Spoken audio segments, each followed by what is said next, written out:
تو وہ زیادہ بہتر ہے. یہ سورہ یاسین کی تصریف، اس کے استعمال کے طریقے، اس سے کس طرح کام کیا جائے؟ سورہ یاسین اگر دیکھا جائے تو اعمال میں سرتاج عمل ہے. اس کے بارے میں بزرگوں کو بڑی وہ ہے کہ وہ کہتے ہیں کہ جب کسی کو کوئی بھی حاجت ہو اور وہ اگر سورہ یاسین کو اپنی حاجت روا کے لیے مقرر کر لے تو کچھ نہیں کہ اس کی حاجت دور نہ ہو، چاہے دنیا میں کوئی سی بھی حاجت ہو اس کی. آئی نا سمجھ بات؟ تو سورہ یاسین کے بارے میں بزرگان دین فرماتے ہیں کہ اس کی مختلف زکاتیں ہیں. وہ تو ایک سال والی تو آپ نے بتایا اکثر میں تقریباً. جی، تو ایک سال اس کی مختلف زکاتیں ہیں اور 3 دن سے لے کر اور 3 سال تک کی زکات ہے اس کی. 131 مرتبہ جو روز پڑھے وہ 3 سال تک پڑھے تو وہ اس کا عامل کامل ہو جاتا ہے.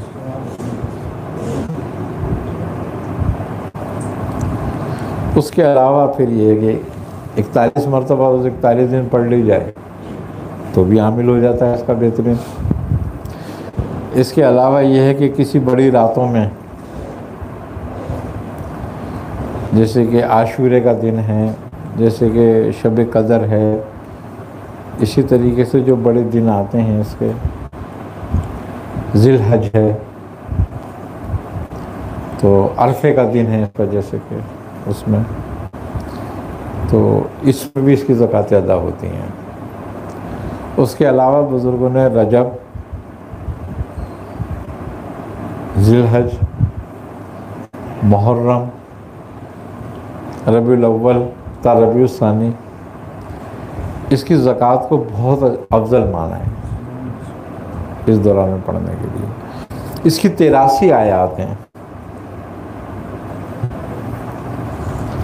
اور 83 آیت کے الگ الگ فنکشن ہیں، ہر آیت کا اپنا ایک الگ مزاج اور کام ہے. اور بزرگان دین فرماتے ہیں کہ اس میں اسم اعظم ہے اور اسم اعظم جو ہے اس میں وہ سلام قولا من رب رحیم کے بارے میں فرماتے ہیں کہ اس میں 3 اللہ تعالیٰ کے کمال اسما ہیں.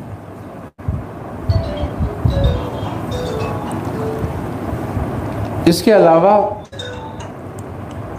اس سورت کی یہ بھی کمال ہے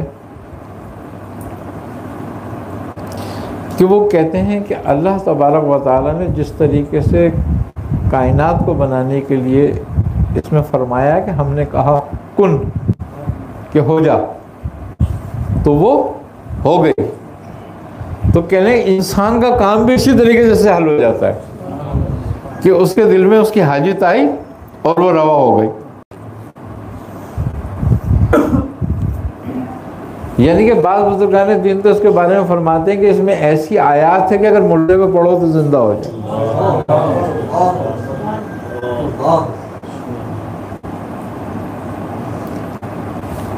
اب کام لینے کے طریقے جو ہیں وہ بے شمار ہیں، اس کی بہت لمبی تشریح ہے، لیکن یہ ہے کہ اگر کسی کو کوئی حاجت ہو تو وہ 72 مرتبہ اس کو نیت کر کے پڑھے. 72 بار 72 تو اللہ تعالیٰ اس کی حاجت روائی کر دیتا ہے. جی اکیلا. اچھا بعض بزرگ فرماتے ہیں، جی بعض بزرگ فرماتے ہیں کہ اگر تجھے کوئی حاجت ہو، یہاں تک کہ تجھے سزائے موت ہو گئی ہو اور پھندے سے نکلنا چاہتا ہو، تو عشاء کی نماز پڑھ کے اس کو پڑھ 72 مرتبہ کہ فجر سے پہلے پڑھ لے. اگرچہ تیری حاجت قبول ہو گئی تو فجر سے پہلے پڑھ لے گا، اور اگر نہیں قبول ہونی تو فجر ہو چکی گی تیرے لیے. ہاں، اور واقع ایسا دیکھا ہے.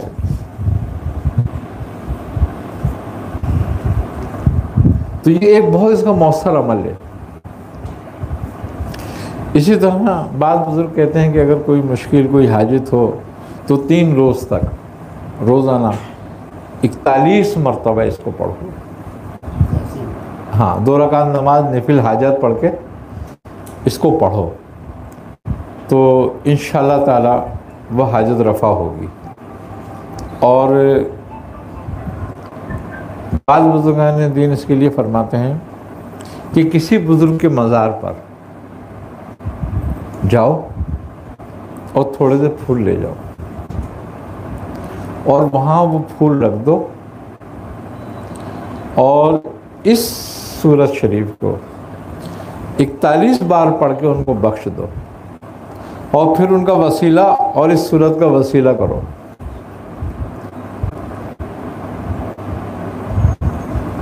تو 3 دن میں تمہاری حاجت روائی ہو جائے گی. حضرت غوث محمد گوالی رحمۃ اللہ علیہ کے خلیفہ ہیں شیخ وجیہ الدین گجراتی.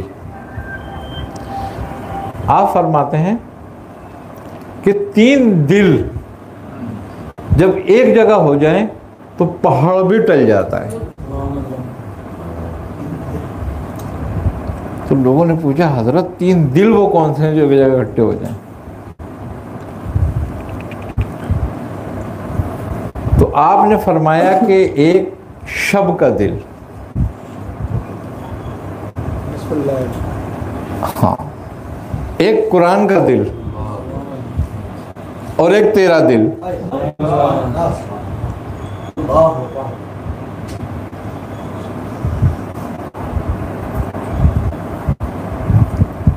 وہ کہتے ہیں اگر یہ 3 ایک جگہ ہو جائیں تو پھر اپنی جگہ سے پہاڑ بھی ٹل جاتا ہے.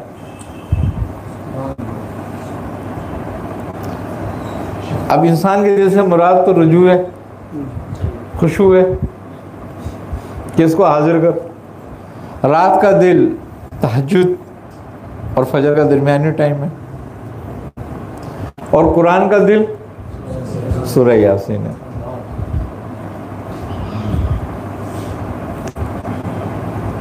حضرت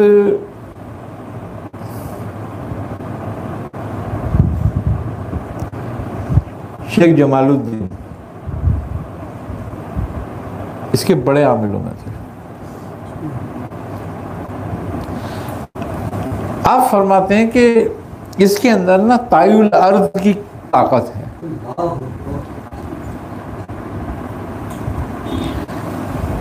کہ اگر تو اس پہ صحیح سے رجوع کر لے تو ایک وقت تیرے لیے ایسا ہوگا کہ زمین تیرے لیے سمیٹ دی جائے گی.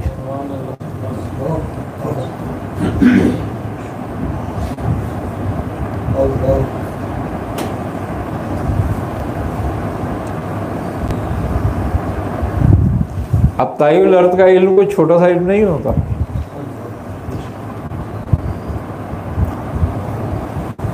اس کا پڑھنے والا، اسی کے پڑھنے والے کو قطب الاقطاب جو ہے نا وہ منتخب کیا جاتا ہے.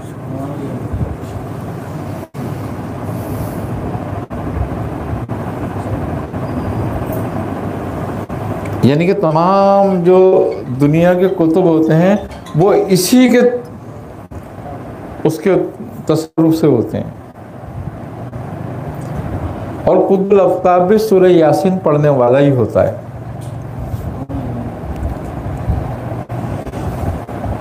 اور اس کا جو روحانی نام ہوتا ہے وہ ہوتا ہے عبد الرب.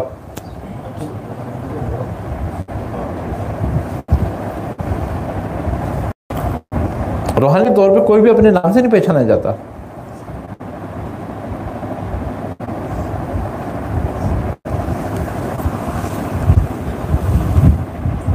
اب اس میں ایک سوال ہے، جیسے طیع الارض ہے تو ایک بڑی اسپیشل قسم کی صلاحیت ہے.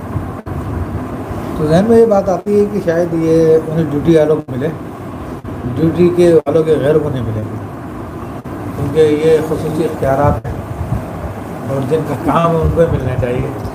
بالکل انہی کو ملتا ہے، انہی کو ملتا ہے مگر یہ طی الارض کی اجازت خاص دربار رسالت سے ہوتی ہے. آپ جس کو اجازت فرما دیتے ہیں تو بس اس کو پڑھنے کی بھی ضرورت نہیں رہتی. تو یہ تو خاص، کیونکہ جتنی بھی ڈیوٹیاں ہیں ان کے جتنے اختیارات ہیں اور جو صلاحیتیں ان کو حاصل ہوتی ہیں وہ سر دربار رسالت سے حاصل ہوتی ہیں. لیکن سبب یہ بنتی ہے کہ اس کا پڑھنا دربار رسالت سے متصل کرتا ہے. اور پھر بات یہ ہے کہ ایسے ہی ہوتا ہے کہ بھئی فلاں ابدال انتقال کر گیا، فلاں اوتار انتقال کر گیا، اس کی جگہ خالی ہے، اب کس کی ریاضت کتنی ہو گئی ہے، اس کو اٹھاؤ اور اس کو وہاں بھیج دو. تو وہ جائے گا وہاں پر وہی اسی کا پڑھنے والا. حضور آپ نے فرمایا تھا سورہ مزمل والا قطب الارشاد بنتا ہے، کیونکہ داتا گنج بخش علی اجمیری کے لیے کہتے ہیں کہ لاہور قطب الارشاد ہے، تو آپ کی سورہ مزمل کیا ہے؟ آپ سورہ مزمل کے بھی عامل تھے، دعائے برحتی کے بھی تھے، آپ کا بڑا کام آپ کو تو خیر.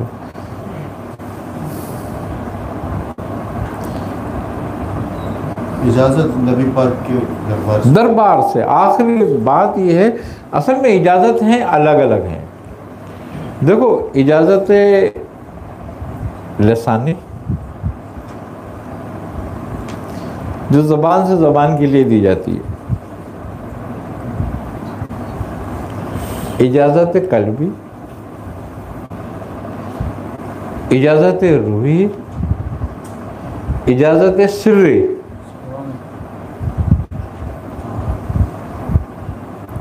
یہ مختلف اجازتیں ہیں اور وہ درجہ بدرجہ مقام کے حساب سے ہوتی چلی جاتی ہیں. آئی نا سمجھ میں بات؟ اب اس میں تمہارے ذکر کی کثرت ہے. جب یہ ذکر تمہاری زبان سے تمہارے قلب تک پہنچتا ہے تو پھر ایک خاص اجازت قلبی حاصل ہوتی ہے جو باقاعدہ ملتی ہے. پھر جب قلب سے ذکر روح میں شامل ہوتا ہے تو پھر اجازت روحی ہوتی ہے، پھر سری ہوتی ہے. یہ مقام ولایت کی اجازتیں ہیں کہ وہی صورت، وہی اسم، وہی ذکر تمہارا ولایت میں تبدیل ہوتا چلا جاتا ہے عمل سے. آئی نا سمجھ میں بات؟ مثال کے طور پر ایک چیز ہے، تم نے اس کی خدمت کری کری کری کری کری، ایک وقت آتا ہے کہ بھئی چلو تم نے اس کو بہت خدمت کر لی چیز کی، اب یہ تیری ہو گئی، جا لے جا. تم اس کے مالک ہو گئے، اب تم اس کو جتنا چاہو بڑھاؤ. جب اس کو بڑھانا شروع کرو گے تو وہ بڑھتی چلی جائے گی.